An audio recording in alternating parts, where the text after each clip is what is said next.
ராசிபுரம் அடுத்த மல்லூர் அருகே ரூபாய் 7.86 கோடி மதிப்புள்ள தங்கம், வெள்ளி நகைகள் பறிமுதல் செய்யப்பட்டிருக்கிறது. கூடுதல் தகவல்களோடு இணைகிறார் நமது செய்தியாளர் செல்வகுமார். வணக்கம் செல்வகுமார். போலீசாரின் முதற்கட்ட விசாரணையில் என்னென்ன தகவல்கள் தெரிய வந்திருக்கிறது, விவரங்கள் என்ன? வணக்கம். நாமக்கல் மாவட்டம் ராசிபுரம் அருகே உள்ள கீரனூர் பகுதியில் தேர்தல் பறக்கும்படை அதிகாரிகள் வாகன சோதனையில் ஈடுபட்டிருந்தாங்க.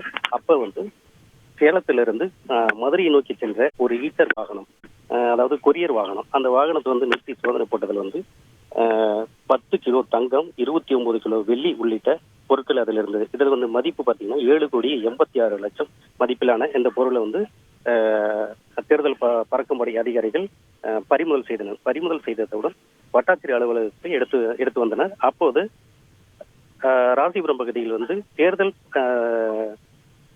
வாக்குச்சாவடி முகவர்களுக்கான ஆலோசனை கூட்டம் நடைபெறுவதனால் அதிகாரிகள் எல்லாம் அங்க இருக்கிறதுனால இப்போ தற்போது ராசிபுரம் வட்டாட்சியர் அலுவலகம் முன்பு அந்த வாகனம் நிறுத்தி வைக்கப்பட்டுள்ளது.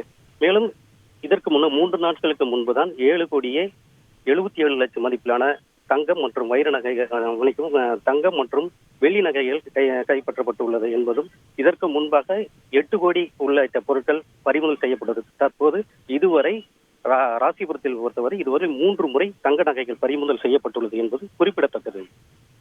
உங்கள் முழு விவரங்களுக்கு நன்றி செல்வகுமார். செய்திகளை உடனுக்குடன் தெரிந்து கொள்ள உடனே சப்ஸ்கிரைப் பண்ணுங்க.